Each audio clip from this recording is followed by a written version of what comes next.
I wanted to introduce the intern program more broadly.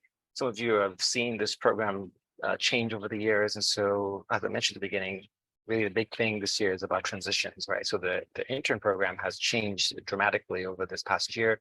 We did wrap up the funding from the ASCB. That was our last funding for the program. And so now we're operating fully under our own power, supporting the program and paying for the interns and their time. And the way we've changed it is really moving the interns directly supporting the residents in their projects. This was something that we felt like it made sense because before the interns were working essentially on their own projects and the residents were helping them formulate these ideas around the research projects. So we flipped the script and said, hey, actually, I think we can capitalize in helping the residents at the same time, allowing the interns to experience new projects, learn from the residents and what they're doing and what they're not doing. And so I want to thank both Rose and Matt for jumping on this opportunity, and we hope we'll do it again next summer. So keep an eye out for those calls every time we'll say, hey, do you want an intern? Please let us know, apply here, let us know what you want them to work on, and then we'll see what the available funding, and we'll match you to an intern. I think the process worked pretty well. We got some good matches here. Rose and Matt, you guys can tell me later if that was not the case. So it was indeed the case. And thank you for everybody that also hosted open labs, open sessions, open houses to show the interns what you guys are working on. And so with that, I want to welcome Rose to introduce her intern, and then Adriana, you will jump on at that time. All right, awesome. Hi, everyone again. So I really just want to introduce Adriana, who's been a fantastic intern with her time with STEM Sapien Games. So she's quality, but I won't go too much into everything that she does because she's going to cover that as well. But she was really instrumental in helping us kind of tie up some of the more educational side of things. And I think she's done a really fantastic job. And I just really want to highlight her openness and willingness to kind of learn about a new topic, new subject matter that's kind of outside her wheelhouse, but she went in with open arms and open eyes, and it's been a really fantastic time having her with STEM Sapien Games. So with that, I'm going to turn the page over to Adriana to tell you more about what she's done during her time at STEM Sapien Games. Hi, thank you so much for the introduction. Let me get set up here really quick with my screen sharing, if I may. I don't know if I have permission. Yeah, I'll give you permission, Adriana. 1 second here.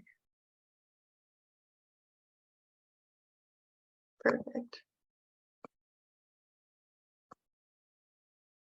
Can you all see that okay? Yes. Perfect. So thank you for the introduction, Rose. My name is Adriana, and here's a little bit of a recap on my internship this summer with Rose.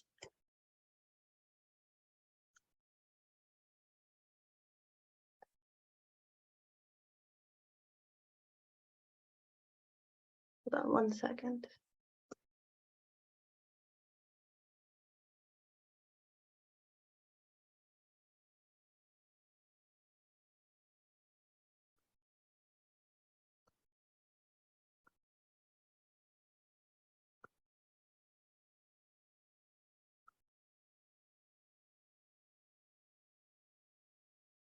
Perfect. So I'm Adriana. I use she, her pronouns, and I'm a junior at Wellesley College. I study chemistry and Latin American studies. I'm a double major, which is a little different than the work that Rose does, which I can get into. And currently I'm in Santiago de Chile. So I'm in the capital city of Chile studying abroad for a semester, which is very exciting. So here's some pictures of Chile, of me after watching the Barbie movie. And my college, Wellesley, that's kind of one of the dorms, I think. And yeah, like a little political cartoon about the president of Nicaragua. And I'm really grateful to be matched with such a wonderful resident, Rose Leach. Here's a little bit about like Evo Hom. We have the link to our Kickstarter here, which will be launching later this month. And it's really exciting to work with EvoHom, which is a really cool board game to teach high school students about human evolution and biological anthropology. So I'm really grateful to be able to work on this incredible project. And EvoHom is part of the larger STEM Sapien Games, which I would say these main revolves around these main goals of like widening engagement in STEM and also widening accessibility. And so in STEM Sapien, we hope to provide high school classrooms with really high quality resources to teach science through board games and have students have a lot of fun and also learn a lot of science. And we do this through our like one game purchased, one game donated model. So we hope to get free games out to schools across the country. And my goals in this process and in alignment with these wider goals of STEM Sapien Games were to make some lesson plans to have a really easy way to implement our game as part of a curriculum, and also to make our instructions accessible in Spanish with a full translation. And so my contributions would start with research. I did a lot of preliminary research on like what kind of standards we have in this country for evolution, which is in the US at least. I looked a lot at the NGSS standards, or the Next Generation Science Standards for Evolution, which are pretty widely implemented, I found, around the country. About 20 states use these standards, and I think about 24 like use the standards, I mean like more like directly, and then 24, I would say, use these standards, like make their state standards based on NGSS standards. I also researched kind of best practices for evolution, best practices for like board game learning in classroom, and like kind of what that looked like, and alternative learning techniques. So that was all around very interesting. And I was able to kind of develop and draft after doing that research, which is very much not a linear process, as I've noticed. It definitely took a lot of revision, which I can get into later, to eventually like create these final projects of a translation of lesson plans. And also I made a couple Kickstarter posts too. And I think I learned one of these big takeaways for me was like learning about the revision process. So I remember there was one week where I did like a week long of finished like a week of research, and I came to my weekly meeting with Rose, and I felt like I didn't really find anything that I wanted, and Rose would kind of help direct me towards more resources, or maybe I hit like a difficult part in the translation, so I would have to, you know, go and maybe look at other games, instructions in Spanish, and kind of what that looked like. I think I learned also about topics of science communication and civic science, of this question of modeling and how to kind of teach something at a basic level without a lot of complexity, even though it is a complex topic. So kind of how to get started with teaching biological anthropology, and where to get started, and also kind of maybe starting to introduce higher level concepts and even nuances that we'll find in this field. I learned to have a lot of patience, especially with myself. I got sick beginning of July, August, so definitely learning to take a step back when I needed to. And learned definitely a little bit about product design and marketing. And I went to our little business meeting, which is really cool to get a window into how to market a product, how to solicit attention, how Kickstarter works, how our marketing works. And I think also a really cool takeaway that I had was learning that biological anthropology is also a really cool field. And I think my final reflections, I'm really grateful for the like larger civic science exposure that I got during this experience. Also grateful for, the tours that I got of the M Lab, of the Bankston Lab, most recently with NEBA, Notes by NEBA. And that was really like a really cool learning experience and something that I couldn't get elsewhere. So I'm really grateful to the brain power of the SAI collective. I feel that, like, obviously I think science is really fun. Here's me making avocado soaps in a saponification lab in organic chemistry, or like crystals. And so it's really fun to communicate like a love of science through my internship. and I definitely noticed that my work, has a real impact. Evolution has been something that's historically difficult to teach in the classroom, hence, the scopes trials. And so it's really cool to be able to open up like teaching evolution, make it more accessible, especially to classrooms that may not have the resources. And then a little bit about the future. I'm excited to kind of jump off from my work here and maybe do more like academic research. I really like looking through research articles and looking at journal articles. I hope to maybe take science in untraditional ways. I'm interested in like environmental chemistry as well, and history of science too. So those are kind of things that the future may hold for me. Yeah, and that kind of sums up my end. I can definitely open up to Q&A. Should anyone have any questions? It's wonderful, Adriana. I think there's some claps there, people, virtual claps, so we can see them. The floor, yeah, the claps, yay, everybody. The floor is open. I'll throw it to you, Adriana. Can you share a little bit more about the translations that you were doing?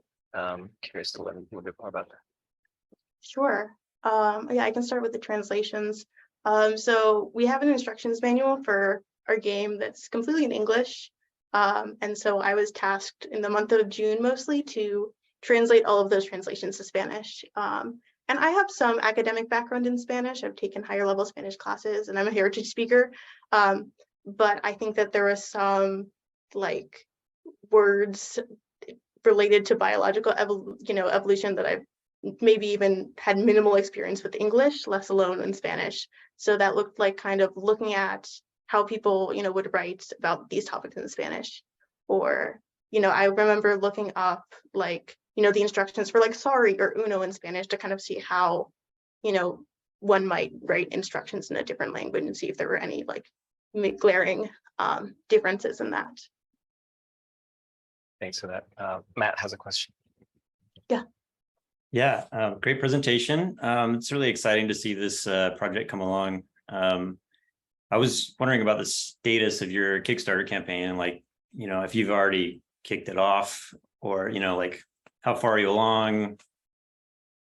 When is it going to end? Yeah. I think we're kicking off at the end of the month, if I'm not mistaken. And we're planning to, the way with Kickstarter, which I've learned, is that it's like an all or nothing. So we're trying to reach a certain goal. I think in our case, it's 10,000 or 20,000 in funding to get our project going.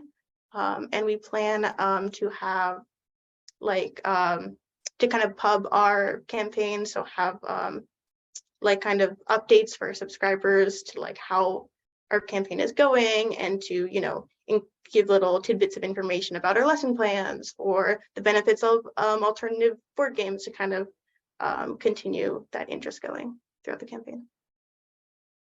Cool. Yeah, I definitely want to probably set up a separate conversation to talk more about that, because I think there's ways that I could help amplify this project. Cool, And, yeah. and Matt, check the chat there. Rose just Yeah. inside. 2 weeks. Just, Cool. yeah, Justin, shoot away. Oh, you're muted. I think you're muted. Sorry about that. Thanks very much. That was nice. I'm wondering how difficult. Have you guys done Kickstarter before?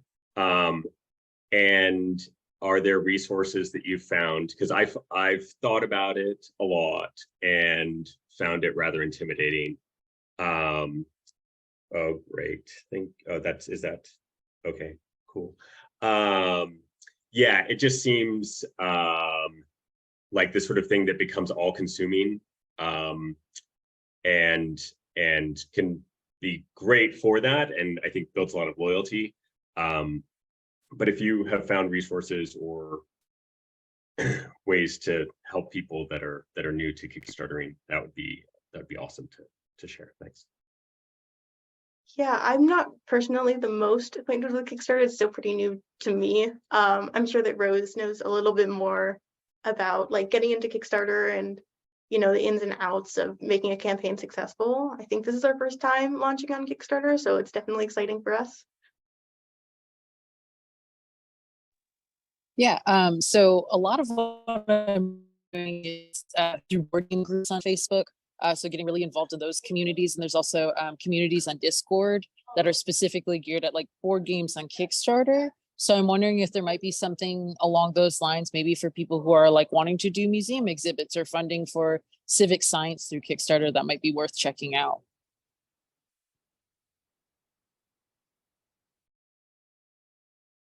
Thanks for that, Rose. And I put in the chat there, I'm sure Ariana was thinking about this, that we could boost once this Kickstarter really gets off going, Rose, we can just make sure to share it and we can boost it out wide. And this goes for everybody as well. Part of what we're trying to do, again, as you know, is you're doing some stuff, you want to get a signal boost, let us help, please let us help. That's why we're here. Okay, thank you so much, Adriana. Thank you for those insights. It's absolutely amazing that this we wouldn't be able to get that kind of level of insight from a survey, right? Than hearing directly from you. So thank you. Okay, Matt, Thank you. please introduce your intern. Hey, so first I just want to say thanks to Fanuel and the Sci Collective for making this internship happen. It's been a real joy to have Caroline Allison be our summer intern. She actually just finished her bachelor's degree in biology during the internship, so congrats again. She's about to embark on a SciComm master's at Imperial College London, so I'm very excited about your future as a science communicator. I can say that basically, well, first of all, right now, what we were asking her to do is we're at a stage where we're starting to build up a backlog, a catalog of what I like to say is lessons that are better than anything money can buy. I mean, we spend, 6 months working with a scientist, teachers, and, filmmakers and illustrators to produce like really rich, kind of unprecedented production value for things that are based on cutting edge research and like kind of creative, inquiry driven learning experiences. But we have a hard time getting teachers to learn about it. And so that's why we were excited to get Caroline to think creatively about, how we connect with teachers, how do we find them, how do we communicate what we're doing, and also what tools should we use to actually get these messages across on various social media platforms in an efficient way. It was a short internship, but over that time, she'll go into detail about what she did, but I was really impressed with the way that she iterated on ideas and also just like the quality of work she was turning. It was really great. So thanks. And I will hand it over to you, Caroline. Okay, brilliant. Hi, everybody. Could someone give me permission to share my screen? Is that okay? Yes, I think Bree should. There you go, Caroline. Okay. Well, can everybody see my screen? Yes. Okay, cool. So, hi, I'm Caroline. As you know, my mentor supervisor was Matt. This is just a little recap on my internship. So this is a picture of me at my graduation a couple of months ago from Durham University in a bachelor's in biological sciences. And in September, I will be going to Imperial College London to do a master's in science communication.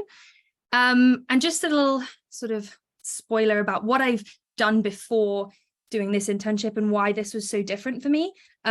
Last year, I spent my summer at a penguin rehabilitation centre in Cape Town. And in Christmas, every year for the past 6 years, I think, I've been a professional reindeer handler.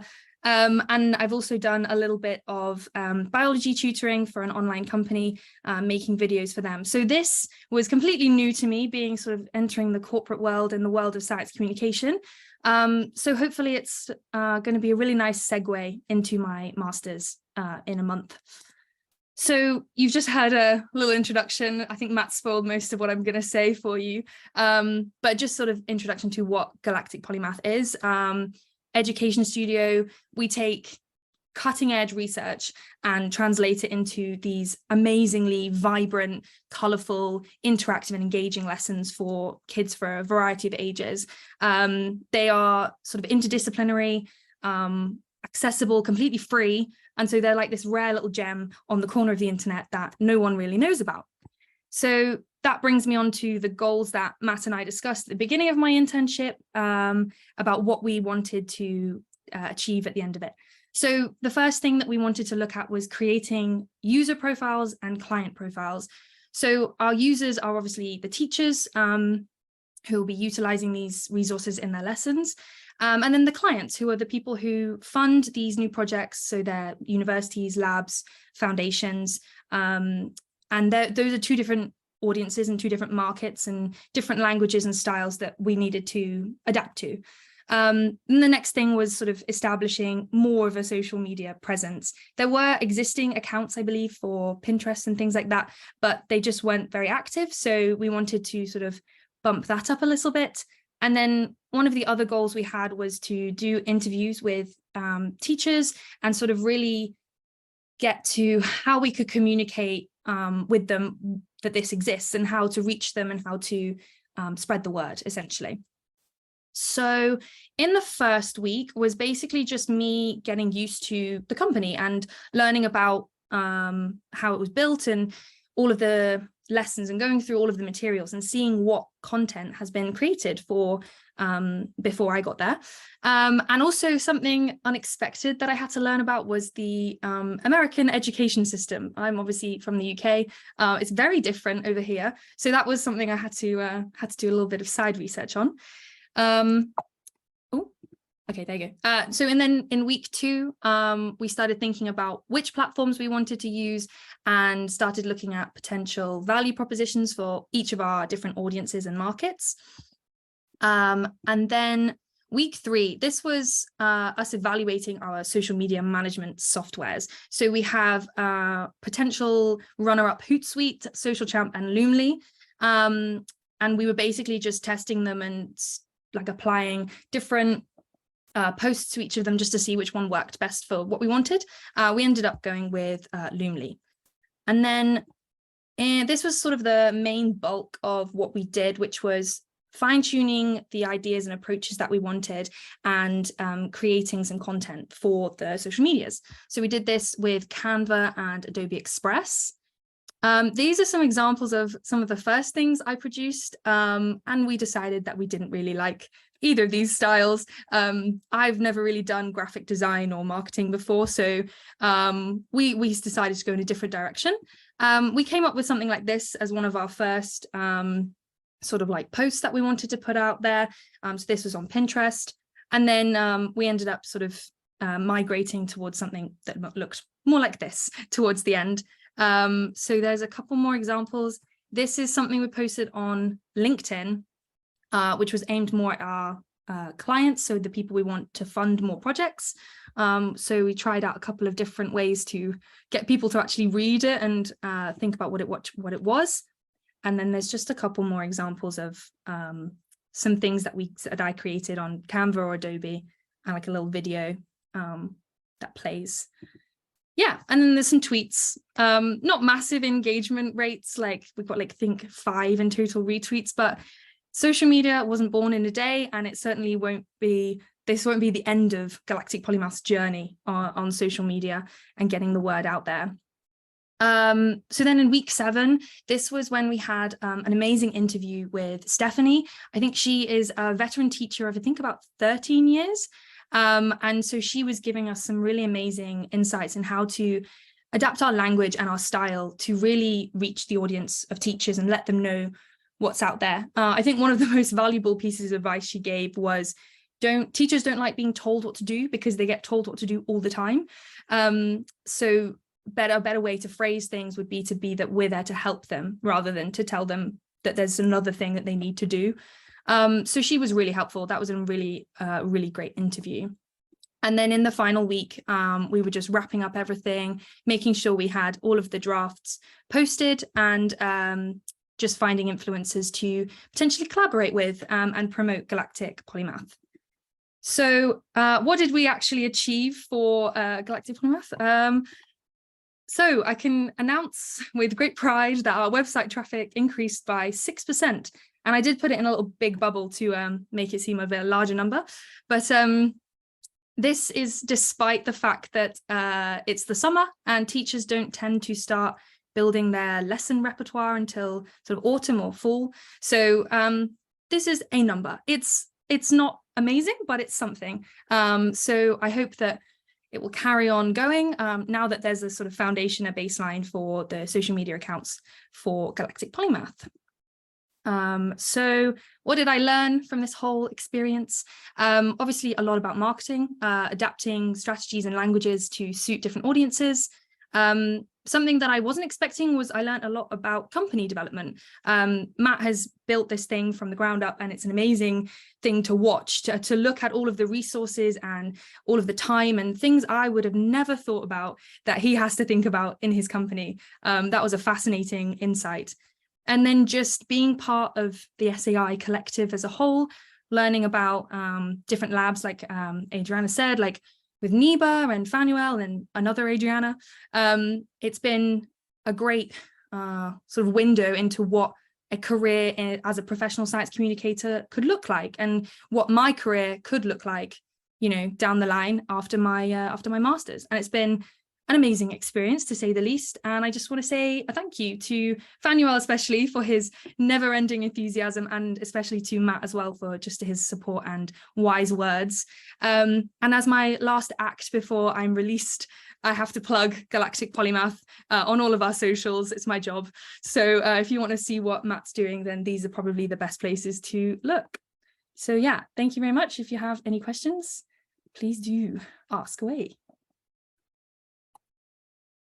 Wonderful, wonderful. Okay, questions or comments, actually.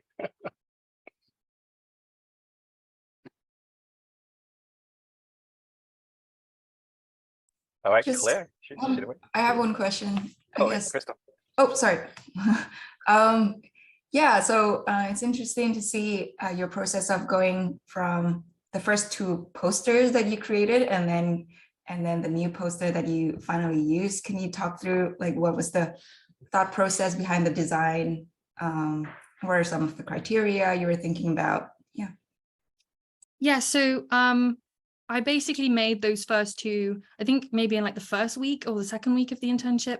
And I didn't really know, I wasn't very well informed on like what the company wanted for its branding. I think we decided that we didn't want something too childish, and we didn't want something that looked a bit too scary. I think the idea was to find a middle ground between something that was very inviting and then also something that didn't give off the primary school vibe. And I think we just spoke about it, and we just sort of said like, oh, I like this color scheme, but I like this bit about it, but could you change that? And that was really like a nice way to learn about Matt's personal preferences and the company's personal preferences and what we wanted the branding on social media to look like. So that's how we kind of flowed towards the some of the stuff we produced towards the end. Thank you. Claire? Yay, super exciting just to hear about how everything's gone down. Kind of a two-part question. I mean, internships, you're supposed to learn a whole kind of plethora about things you like and what you don't like. So coming out of this experience, what is one thing that you will definitely look for from working with Matt and the Sci Collective in your other opportunities? And then on the flip side, what's the one thing that you hope to never do again? Oh gosh. What's something that I would, okay, I think I really like the style of working in terms of like, I produce something, you know, that it's like a sort of a rough draft, and then having someone's input and sort of help and pushing you along to improve it and to all constantly make it better. I mean, there's no such thing as a perfect piece of work, but having something that is constantly being raised to higher standards is something that I really appreciate from Matt, is being able to just constantly push me to make something better. And that was really, really nice. Something that I don't want to take with me. This is a hard question. I don't know. I think maybe I would like in the future to work more on the science side of communication rather than the communication side of communication. I've really enjoyed what I've done, but I just don't think like a social media communicator purely as the only thing I do. I don't think that's what I would like to do in the future. Does that make sense? Cool. Absolutely, absolutely. And the beauty about this civic science, there's so much room, right, for all these sort of endeavors, right? Research, science to science communication is a whole thing, actually. So, Rose? Hey, Caroline, that was a great presentation. Question about the post. Did you find that any particular posts did well or better than others in comparison? And did you notice, I guess, more of an affinity towards a certain style or a certain, set of wording or branding in your posts? Yeah, I think one of our most popular ones was a little like reel that we made, and I think it went on Pinterest. It got like 100 views, which isn't a lot, but I think it's actually one that Matt made. But I think that was probably one of the forms of content that's very popular these days, is just a short clip, like a short reel. Yeah, I think the static ones I enjoyed making more because I'm not very good at Adobe Express, but I've had experience with Canva, and so those were the ones that I preferred making, I think. But the short reels were quite popular, I think.